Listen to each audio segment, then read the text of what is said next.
one. Now, so do you think that we shouldn't have expected revolutionary changes with very stable governments? Now we have a looming large banking problem, possibly a less stable government, a good combo for privatization of banks? No, I mean, you see, the main reason we had the reforms in 91, as you know, is because we had our back to the wall. Most emerging markets, and this is not true of India, this is true of everybody, most emerging markets carry out economic reforms only when they have their back to the wall. So I don't think it had to do so much with what the politics was. It was because India had its back to the wall at a time when the Soviet Union was collapsing and making the case for capitalism was about the easiest. This was before the East Asian crisis even. So those were the heydays of unfettered Washington consensus, capitalism, and at the same time, India had a major economic crisis. People forget that even in the early 1980s, that's the first time really India began to carry out economic reforms because we had to go to the IMF again to take a loan out there. So every time there is a major economic crisis is the best time to carry out economic reforms. Unfortunately, no, that's the problem. That what we're seeing now is basically death by 1,000 cuts. Yeah. This is not like a crisis. This is not like a US-type crisis where basically something needs to be done now because the whole economic system has come to a halt. This is basically privatization by malign neglect. Slowly, the public sector just getting eaten up. So to me, I think that's a very important point. Had we got a crisis, the chances of reform would have been much higher rather than this sort of slow bleed which is taking place just now. Yes, sir, go ahead. You've got a question. Ruchir, I'm Pawan Malhotra. You have been a sprinter and a relay runner. So I just wanted to know, apart from the excluders of millionaires from India, what other advice you want to give to Narendra Modi and also to Donald Trump? Are you dishing out advice this afternoon, Ruchir? But one thing which I figured out in all my humility is that giving advice is the biggest waste of time because no one listens to you.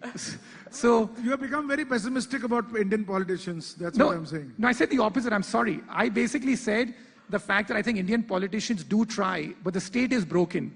And that's why they don't get the delivery. So I think as far as advice is concerned, in terms of the fact is that I personally feel that my job is to observe rather than prescribe. That's how I really see my job. And then to come and hopefully share whatever I glean from these visits. But the idea of advising people has gone. Shireen, you remember this. I mean, I'll just take a minute here to tell you about my last time I gave an advice to a politician, how badly it ended up. I was invited in Moscow in 2010 to basically speak there at the convention on Russia Rising. Something similar basically happened there, right? So because Russia was doing really well, so a summit was organized. The summit organizers called me and said, Putin is coming for this speech. He would like a large investor like you to give advice on what Russia should do. So I took that advice seriously. I said, okay, fine. If he wants the advice and Putin is speaking, he's going to be there, I will do. So I prepared a presentation. I was told, make a frank presentation of what you want to say. So I took the words literally, frank. So I got up on stage and Putin was sitting where Shireen sitting, and I got up there and basically started making my presentation, telling that, when you first came to power, you were a real reformer. This is what you have done to reform. When he first came to power, he was actually like a reformer. He cut taxes, he introduced a flat tax. He sort of, basically had a deal with the oligarchs, said, you do your private sector stuff, just keep out of politics. And he did a lot to try and make sure that Russia paid down its debts. A decade later, with the oil boom, the attitude had totally changed. So I told him all this in terms of how Russia hadn't diversified, too many billionaires, crony capitalism, blah, blah, blah. He sat there taking notes. So I thought, well and good. He's basically listening to this. Then he basically goes on stage after me and he gives his talk and he seems to sort of acknowledge some of the points that I've made. I go home or to my hotel thinking well and good. Next morning, early in the morning, I'm woken up by my office back in New York with someone from senior management calling me and telling me, what have you done? So I basically said, what have I done? He said, don't you read the newspapers? I said, no, I don't read Russian. What is the issue? And they basically told me that the Russian press, which as you know is totally controlled by the Kremlin, had gone after me, basically saying that he's come here and spoiled this party. Who needs his money? He can go home. I was advised to leave the country. I haven't gone back since. And I'm not giving any advice anymore. No, I'm sorry, sir. We're unfortunately out of time. I'll give you the final question. Go ahead. Hi. So it's slightly offish, but what's your take on the cryptos market? That's one. And second is the cryptos. Cryptocurrency. Cryptocurrency market. And what is the path, you see for the cryptos, to be formalized within the banking system? I mean, in terms of the duration, also in terms of how much of governmental, changes or procedures would Regulation. have to be made. All right. No, I don't think. I think that the crypto boom that we saw over the last year or so was, in a way, for me, one of the last vestiges of the liquidity boom. That basically we got this massive boom in global liquidity which happened, and when people began running out of options, I think they went to cryptocurrencies. But if my observation is correct that this end of easy money is coming, I don't think that this crypto boom can last. And I think it's already showing signs of cracking.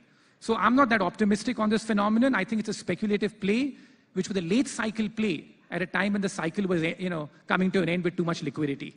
So I feel that, yes, it'll be formalized in some way, but this is not something that I would advise anyone to be playing just now, because I think this was the late stages of a liquidity boom. Well, Richard, we're pretty much out of our time.